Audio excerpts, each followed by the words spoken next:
ഒരു കാട്ടിൽ മരത്തിന് മുകളിലായി ഒരു കാക്ക താമസിച്ചിരുന്നു. കാക്ക തൻ്റെ കൂട്ടിൽ 2 മുട്ടകളിട്ടു.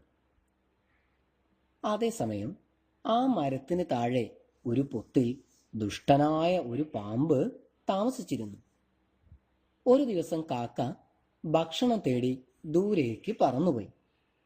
ഈ സമയം നോക്കി ദുഷ്ടനായ പാമ്പ് തൻ്റെ പൊത്തിൽ നിന്നും പുറത്തിറങ്ങി മരത്തിലൂടെ കയറി കാക്കയുടെ കൂടിനടുത്തെത്തി. എന്നിട്ട് ആ പാമ്പ് കാക്കയുടെ 2 മുട്ടകളും ഭക്ഷിച്ചു. ഭക്ഷണം തേടിപ്പോയ കാക്ക തിരിച്ചു വന്നപ്പോൾ തൻ്റെ കൂട്ടിൽ മുട്ടകൾ കണ്ടില്ല. കാക്കയ്ക്ക് വളരെ വിഷമമായി. തൻ്റെ മുട്ടകൾ എവിടെ പോയെന്ന് ചോദിച്ച് അവൾ ഉറക്കെ കരഞ്ഞു. അടുത്ത ദിവസങ്ങളിലും കാക്ക 2 മുട്ട ഇട്ടു. ഒരു ദിവസം കാക്ക ഭക്ഷണം തേടി പോകുന്ന പോലെ അഭിനയിച്ച് തൊട്ടടുത്ത മരത്തിൽ പോയിരുന്നു. അപ്പോഴാണ് ആ കാക്ക ആ കാഴ്ച കണ്ടത്. ദുഷ്ടനായ പാമ്പ് വന്ന് തൻ്റെ മുട്ടകളെല്ലാം ഭക്ഷിക്കുന്നു. കാക്ക പറന്ന് പാമ്പിനടുത്തെത്തി. കാക്ക പാമ്പിനോട് ദേഷ്യപ്പെട്ടു.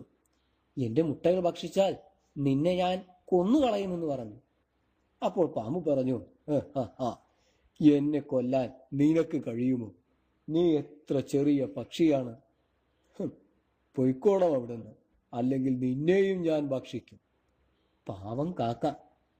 പാമ്പ് പറഞ്ഞത് അവൻ ആലോചിച്ചു. ശരിയാണ്, ഈ പാമ്പിനെ ഞാൻ എങ്ങനെ കൊല്ലാനാണ്? അപ്പോഴാണ് കാക്കയ്ക്ക് തൻ്റെ സുഹൃത്തായ കുറുക്കനെ ഓർമ്മ വന്നത്. കാക്ക പാറി കുറുക്കൻ്റെ അടുത്തെത്തി തൻ്റെ വിഷമങ്ങൾ പറഞ്ഞു. ഹേ ചെങ്ങാതി, എൻ്റെ മരത്തിന് താഴെ ദുഷ്ടനായ ഒരു പാമ്പ് താമസിക്കുന്നുണ്ട്. അവൻ ഞാനില്ലാത്ത തക്കം നോക്കി എൻ്റെ കൂട്ടിലെ മുട്ടകളെല്ലാം ഭക്ഷിക്കുന്നു. അവനെ കൊല്ലാനുള്ള ശക്തിയൊന്നും എനിക്കില്ല. എന്നെ നീ എങ്ങനെയെങ്കിലും ഒന്ന് രക്ഷിക്കണം.